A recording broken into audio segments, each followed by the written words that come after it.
Kevin Miller in the morning here, KIDO Talk Radio. Phone number is 580-5436, 580-KIDO on 107.5 FM, 580 AM. The return of our friend Phil Hardy. Good morning. In from town from Washington, D.C., Strategies 360.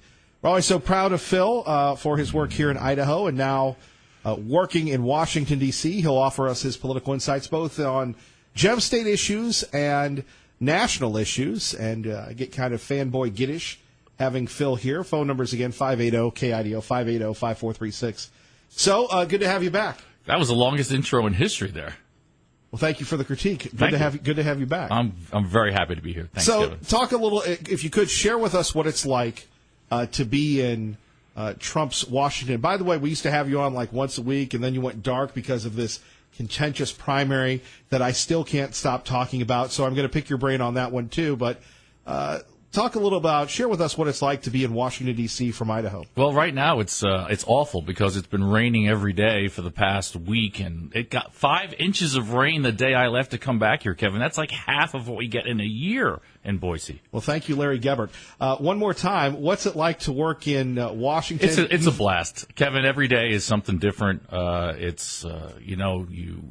get to talk and work with some different people. Lately, with Peter Navarro, President Trump's trade guru, absolutely fabulous, interesting man, and his staff as well. Just really, it's something when you come across people who are so passionate about America and doing the right thing for American manufacturing. And literally, that's what I've been working with him on. But yes, every day is an absolute joy. Well, what's it like going to the White House? A lot of security. Normal. Little dog there. Now, your degree was in political science, Yes, right? it was, yeah. So you start off as an undergrad. Yeah. Studying political science, and there you are at the highest levels. It's awesome. It's awesome. I just noticed today that Vice President Pence is swearing in the new ambassador to the European Union in his ceremonial office. I just had a meeting in that office like a week and a half ago, and I was like, wow, that's pretty neat. So, I mean, these things are, if you grew up, getting your education doing this, or just someone who's even, pretty interested in politics, it is a very interesting experience. So I don't want to brag on it, but yes, it's fascinating to answer your question. Well, you're not bragging if we're asking you about it. No, I suppose, yes. So, again, you've gone from working in state government here in Idaho to the federal government. What's the big difference? The scale of doing things. The amount of patience you have to have in order to move the ball, even 5 yards, nonetheless 10. You don't necessarily go into it. Here in January, you go into the legislature with a problem, and by March, there's going to be a solution, or that you hadn't addressed your problem correctly, and you can come back next year and you can get a solution. At the federal level, that's just not possible. Generally, that's not possible. It takes years sometimes to move the ball, and that's not necessarily a bad thing. I'm not one of those people, Kevin, like a lot of your listeners, I think, agree with me. More laws are not exactly what we want Congress to be doing all the time. We don't want more infringements on our freedom. We want the Congress to be deliberative and take its time and not pass frivolous laws or to involve itself in things, picking winners and losers. So I'm personally okay with that long approach. Sometimes it's small ball baseball that we have to play, but I think it's the appropriate way for our federal government to work. Our great friend Phil Hardy joining us. Kevin Miller in the morning here, KIDO Talk Radio. So what about our folks in Washington? How impactful are they? And let's start with the senators. Well, obviously our senators are very impactful, to use your word, at the moment. Senator Crapo got some really important legislation passed. By the way, getting anything passed by Congress is really almost impossible, and Senator Crapo got a very important bill passed this year. So I think that he's doing a tremendous job as the chairman of the Banking and Housing Committee. As we all know, and we'll be talking about a lot coming up after the election, Senator Risch will be the chairman of the Foreign Affairs Committee. That's an enormously important position for him and for Idaho to be a part of that conversation. So our senators are really hitting fifth gear for their influence right now. I think it's pretty cool for those of us who want to see Idaho, mentioned more in the news. But by the same token, two men who have not abandoned their conservative roots by any means. Right. So what are they doing? Well, they're doing a lot of things. I mean, Senator Risch is on the secret committee, too, the Intelligence Committee, so we're not allowed to know what he's actually seeing. But, he is very keenly involved with what's going on in North Korea, with Iran, things of that nature are very much to the forefront of what Senator Risch has to deal with every day. I know that Senator Crapo is also looking at some additional legislation that has bipartisan support to help with the banking community. These things don't seem really all that important, but almost all of us are touched by what happens with the banking sector, with our loans, our car loans, our mortgages, our student loans. All of those things are very important. So he's literally at the forefront of that as the chairman of the banking committee. So let's talk a little bit about Congressman Simpson. What's he doing?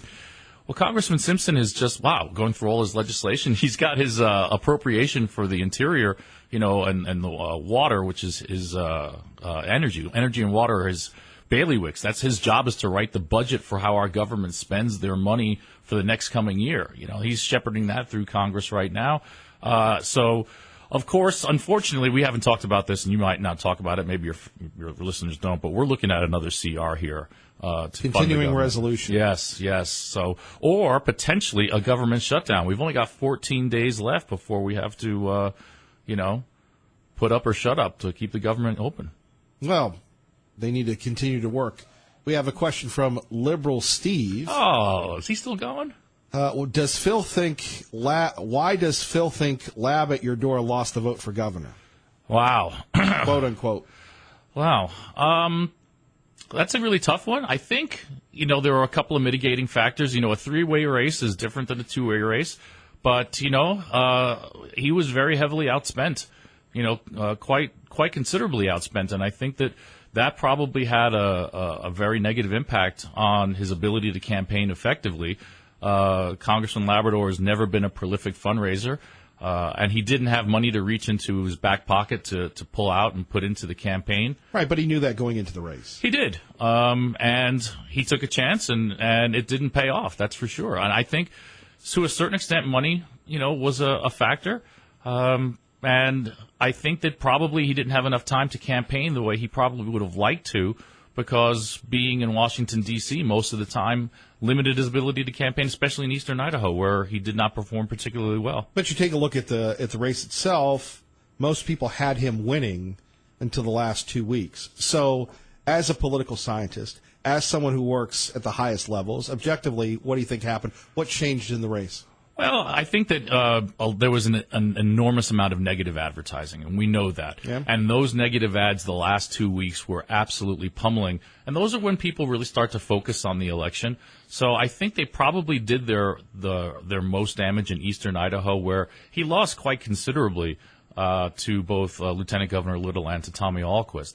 So without performing well, even moderately well in eastern Idaho, it became almost impossible for him to win. We're doing our very best to try to get the president here. We publicly come out and we're trying to get the folks here listening at KIDO Talk Radio to have the president come to Idaho. He's come to Nevada. He's gone to Washington. He's gone to Montana. The president is playing in primaries. It was rumored that he would play in the Idaho primary. You've worked for Trump. You know Don Jr.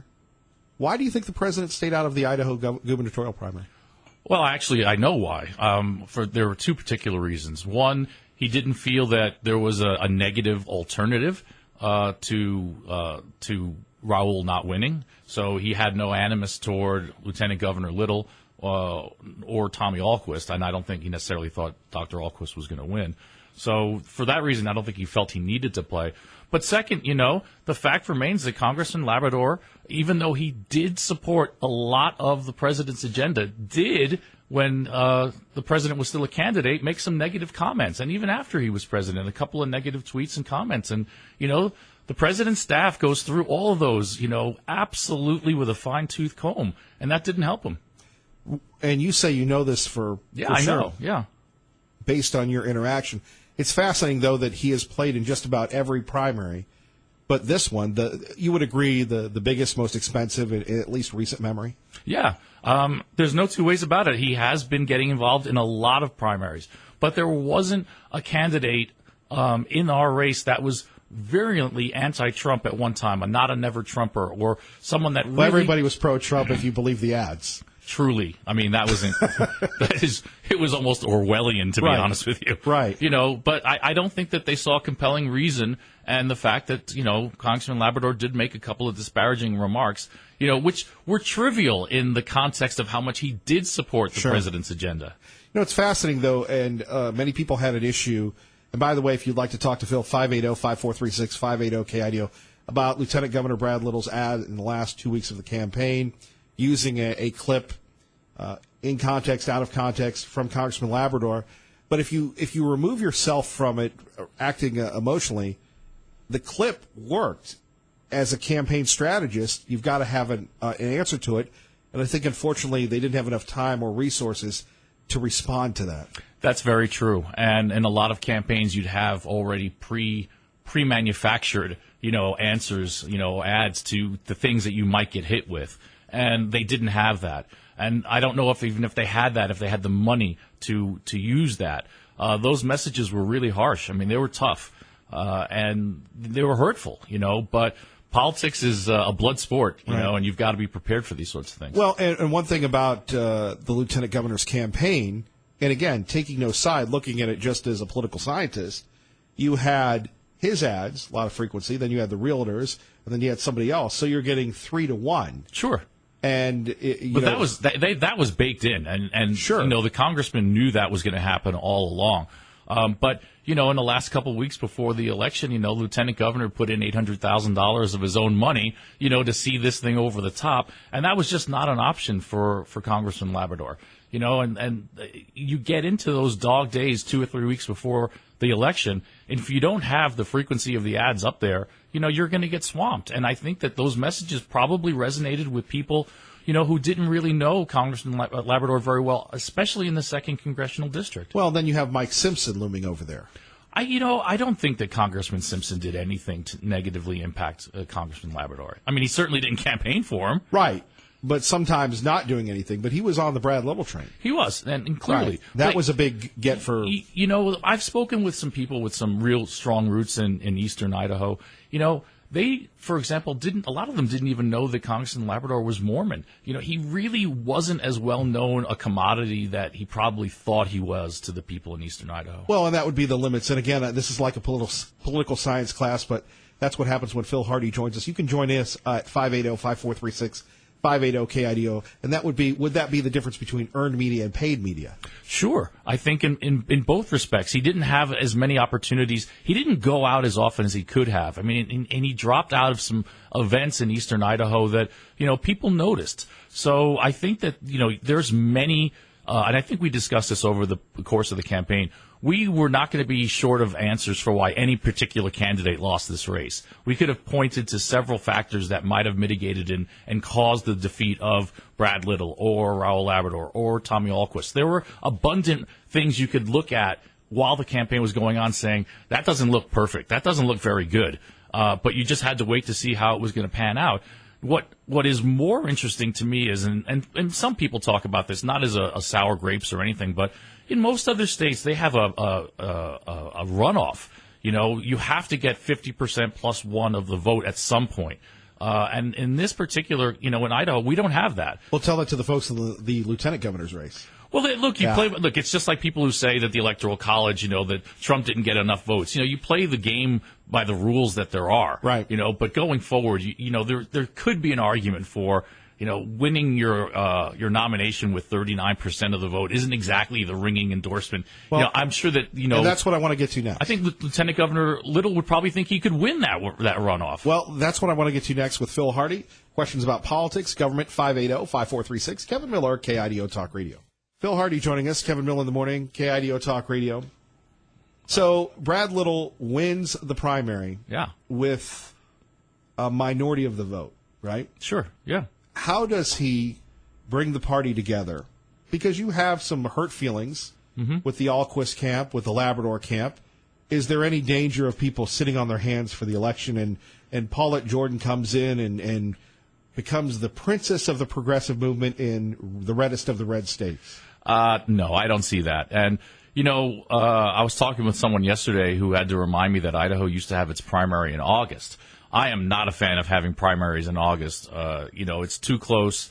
And especially if you want to talk about a runoff, we don't want to talk about that. But I think when you have the primary in May, it gives people plenty of time to cool off and remember that it's, you have to fight for your party.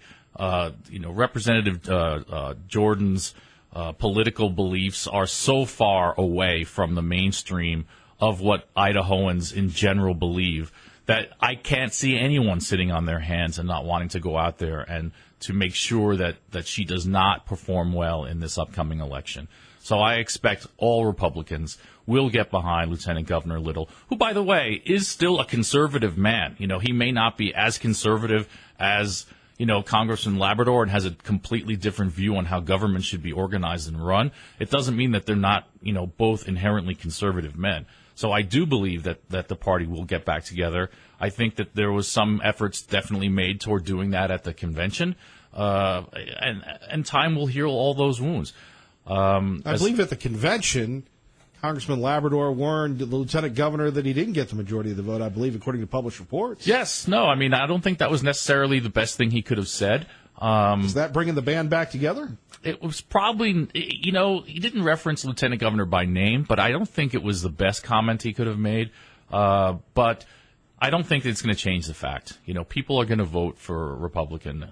I think that the race could be maybe a little closer. I think that Representative Jordan is going to definitely bring a new energy that hasn't been found before. She might get younger voters involved. They're going to have to go out and register, Kevin. Are they even going to bother to register to vote? Well, look, that's one thing that we didn't get to, but we'll get to Tess and then back to that. What happened to my man, A.J. Belukoff? But first, we go to Tess with Phil Hardy on KIDO Talk Radio. Good morning, Tess.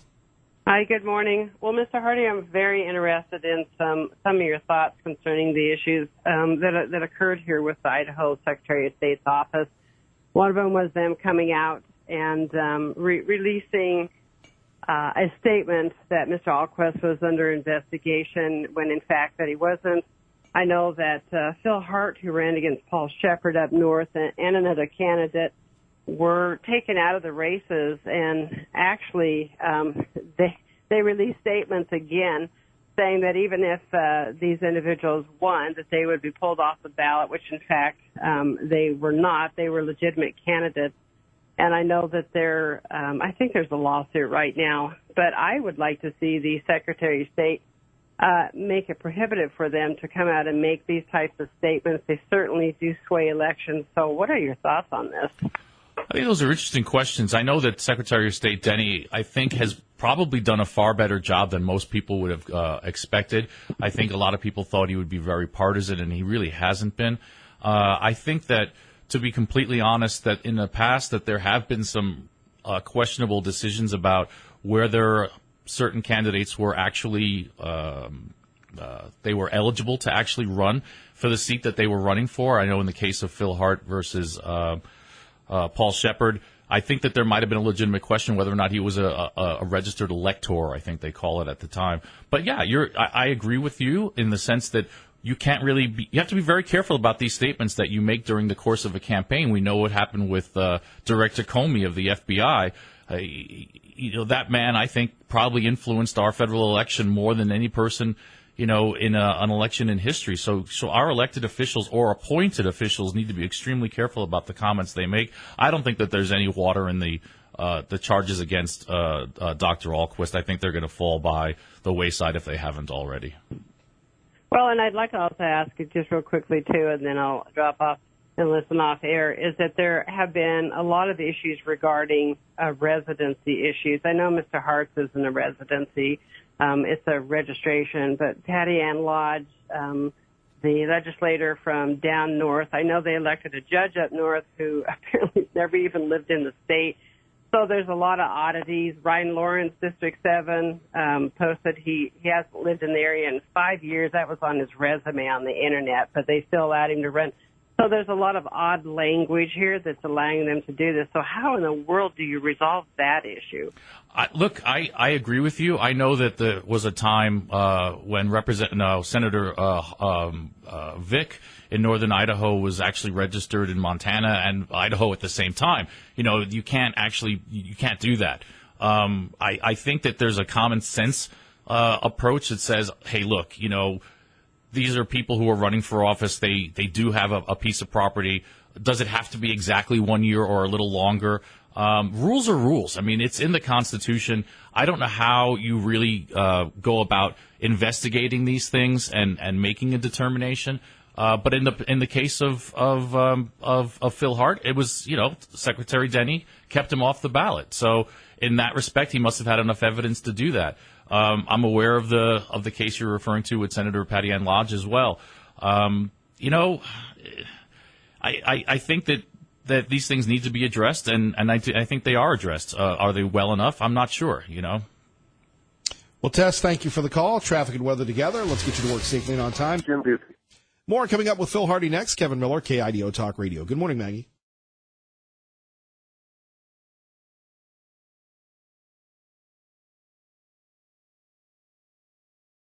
Before we get back to talking politics, I love hearing stories that inspire all of us. And I love your story.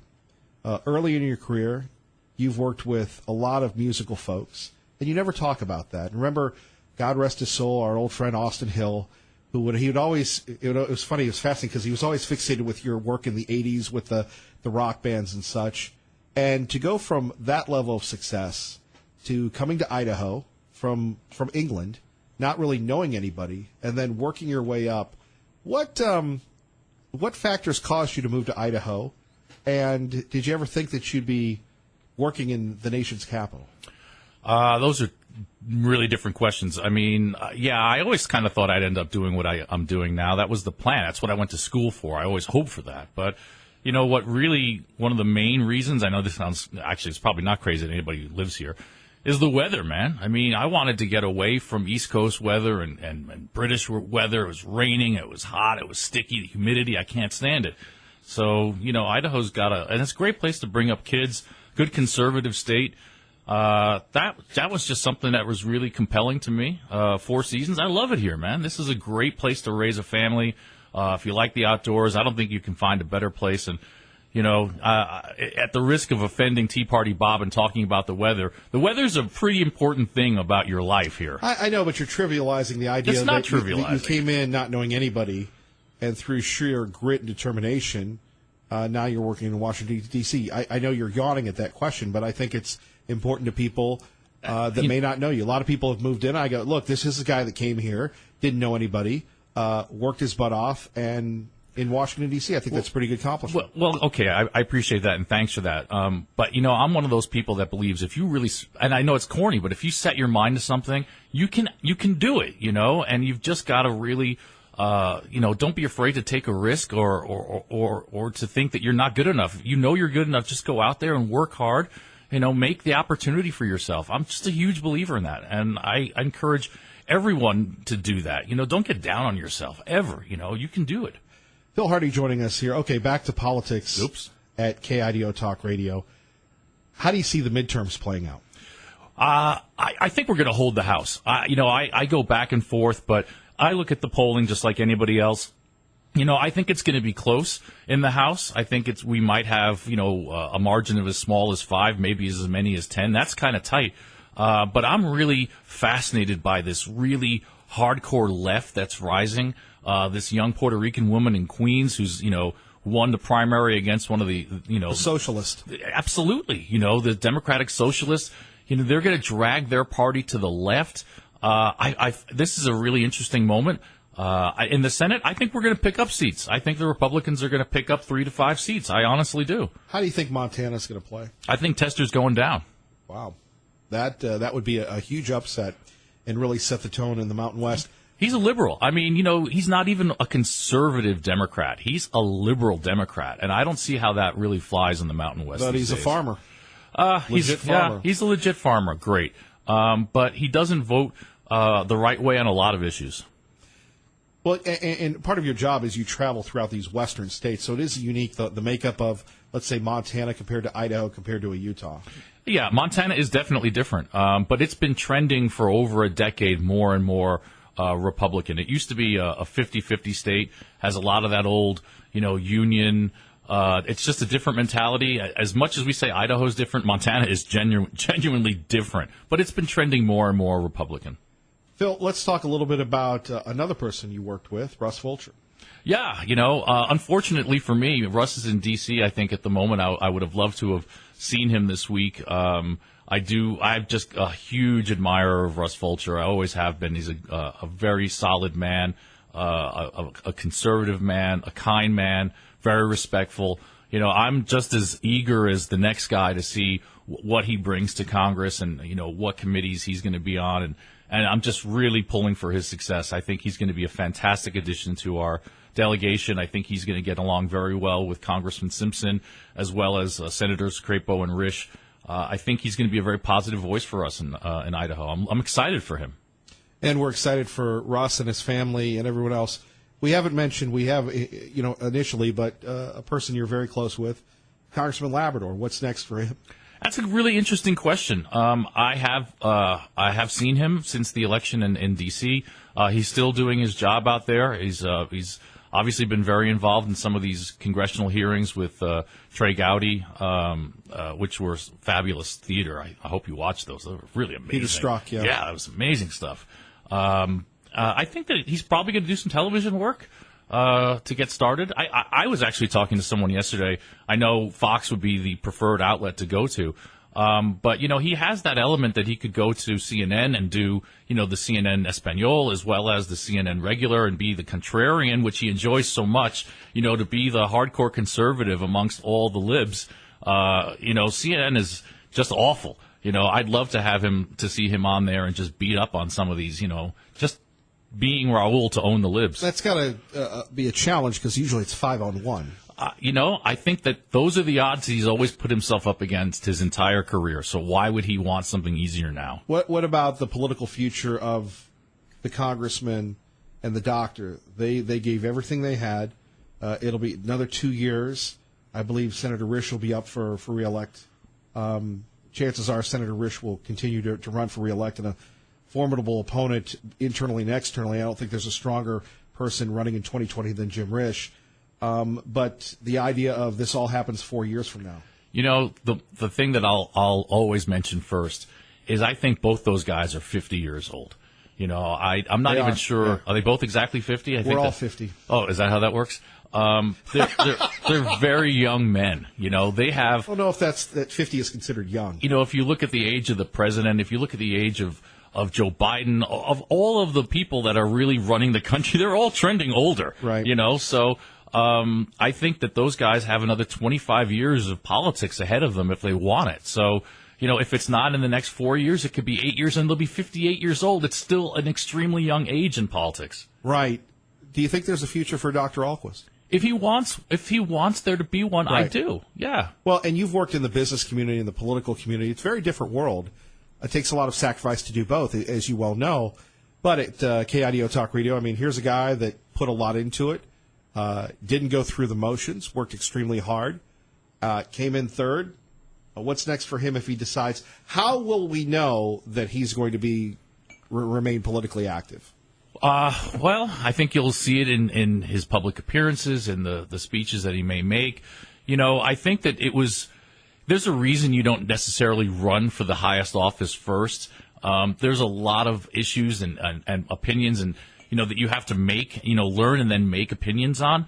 And it's hard. So I think that he's going to continue his political education in Idaho over the next 4 or 8 years while he does his regular business, and he'll be a better candidate coming out of that.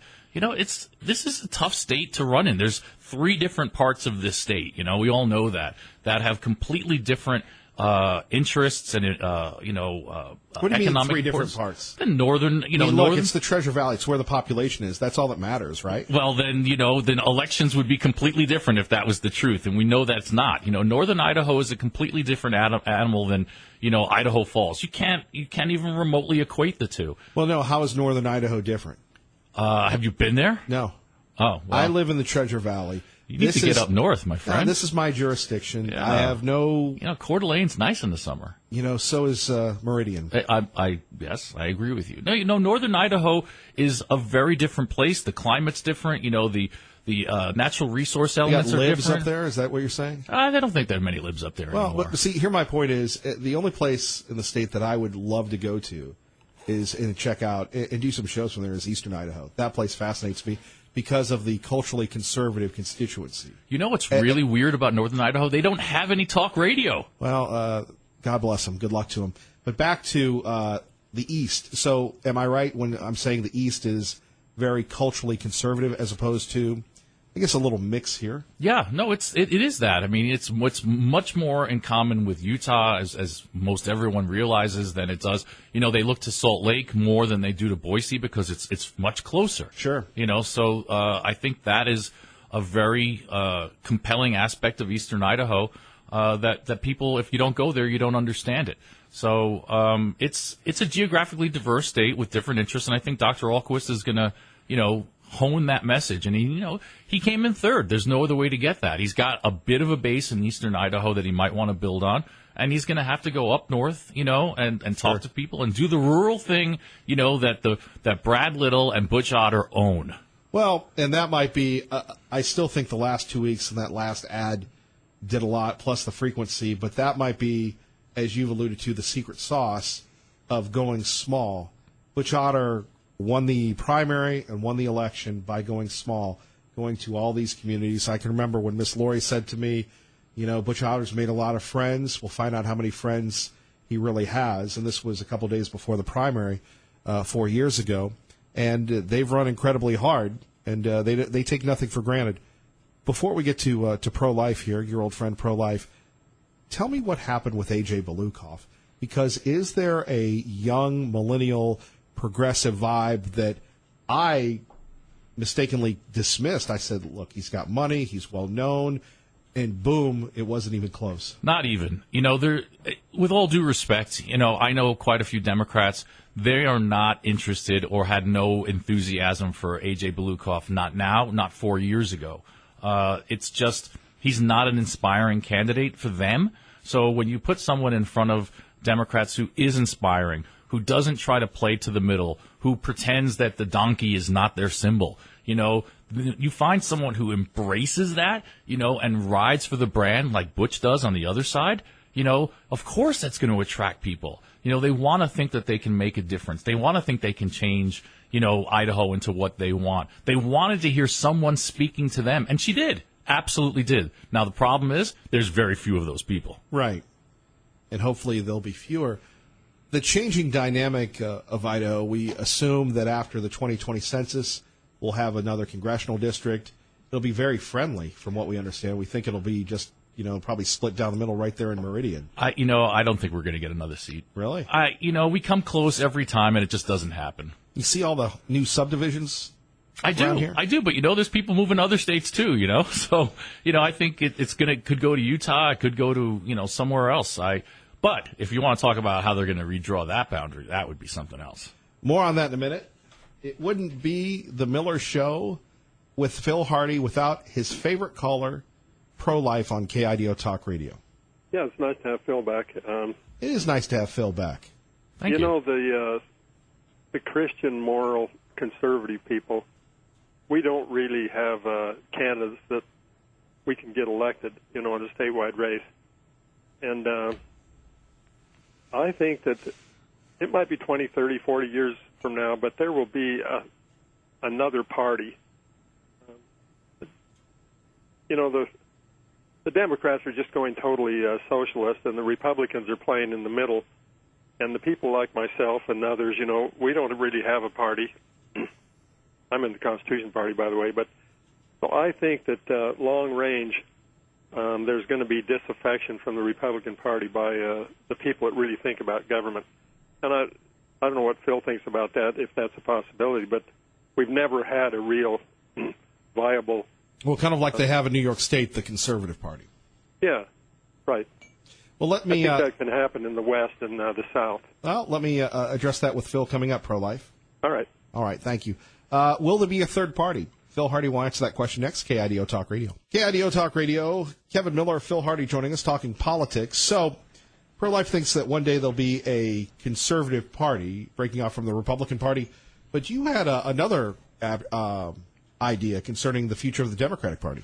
Yeah, I'm convinced that after this midterm election, you'll see the formation of they're a Democrat version of the Freedom Caucus. So you can call it the Progressive Freedom Caucus, or I don't know what they're going to call themselves. And there'll be maybe 10 or 20 members, or maybe 30. I doubt it. But it'll be the beginning of the same sort of caucus that the Freedom Caucus has been to the Republican Party. Well, now, we all know the Freedom Caucus has been very staunch in its anti-spending, very conservative, minimal government sort of approach to things. But the unintended effect of the Freedom Caucus is it's been every time we need to pass a budget, the Republicans, Paul Ryan, has to go to Nancy Pelosi and say, I need, 20 or 30 votes here because I can't get these guys to vote for my budget. And Nancy Pelosi then loads up this Christmas tree, with goodies for the Democrats, which has, been a counterintuitive, bad way of governing, but it's what we've had. So if you get a Democrat version of that, where the Democrats are pulling at Nancy Pelosi, if she survives, you're going to have a situation where everyone who's not in either one of those extreme caucuses are going to sort of go to the middle. So we already have, multiple parties. I think we're going to see the birth of another party. We're a two-party state, a form of government. I don't see another party being formed. But these groups within our parties, these caucuses, are going to force, if we get one on the left, it could force a more centrist working majority of Democrats and Republicans. That's going to be really weird, but very fascinating for those of us who are political scientists to watch. What about a conservative party within the Republican Party, like the Tea Party actually, or the Social Conservative Party would break off from the Republican Party? That's always been rumored to happen. Well, and you mentioned New York State. They have the Family Workers Party as well. That's a very important party. They generally align with something, but that Cortez. Horacio Cortez, her opponent that she beat is still that candidate. He's on the ballot for that other party. So if he actually wanted to contest it, he could, but it doesn't sound like he will. So yeah, these other parties could run in tandem with what we have now. It's very hard to imagine a new party being born. I think the Republican Party is the newest party. Coming up with Abe Lincoln in 1860. Well, a lot of people say that it'll go the way of the Whigs or the Know Nothing Party or of that nature. It's 150, 175 years ago now. Traffic and weather together, KIDO Talk Radio. Jim Duthie. More with our friend Phil Hardy, Kevin Miller, KIDO Talk Radio. Don't forget Glenn Beck coming up next, followed by Dave Ramsey, Sean Hannity, and Lars Larson. Speaking of Lars Larson, tell us a little bit about your big plane that you've been such a champion of for years. The Global Supertanker. It's a 747-400 that's converted into an air tanker for putting out forest fires. It's currently in Oregon. That's why Lars Larson is so interested in it. It's been fighting fires in California last year. Should be working for the Forest Service hopefully this summer, and we might see it here in Idaho. God forbid we don't want a big fire that needs a plane that carries 19,000 gallons of retardant. Do people back east get how bad the fires are here? Absolutely not. There are innumerable Republicans and Democrats who want to cut the Forest Service's budget because they don't understand why all this money has to be spent out here. Indeed. To be continued. Phil Hardy, predictions in the minute that we have left with you. We've already talked about the midterms, but back to soon-to-be Congressman Fulcher. What do you see in his future? I am absolutely enthralled by wondering what committee assignment. I mean, this is how goofy, we get here in politics. Congressman Labrador was on natural resources. Yes, Congressman Fulcher is going to be on natural resources. But the other one, what's he want to be on? Is it agriculture? Is it judiciary like Congressman Labrador? Is it, armed services? What does he want to do? Where does he think he can make an impact? Where does he think he can help Idaho and the country? I can't wait to find out. And anything else? Other predictions, it's kind of a little bare now. I think we know what's going to happen in all the elections in Idaho. Brad Little's going to be our next governor. Fulcher's going to be our next congressman. Lieutenant governor? That's a tough one. I mean, I obviously see, Janice McGeehan winning that one. It's superintendent is going to be the one that might be tough, and I don't know how many people really care about that. It's important. Phil Hardy, we love you. Thank you, sir. Thank you so much, Kevin. Great having Ray Amaya back. Good day. God bless, and keep the faith.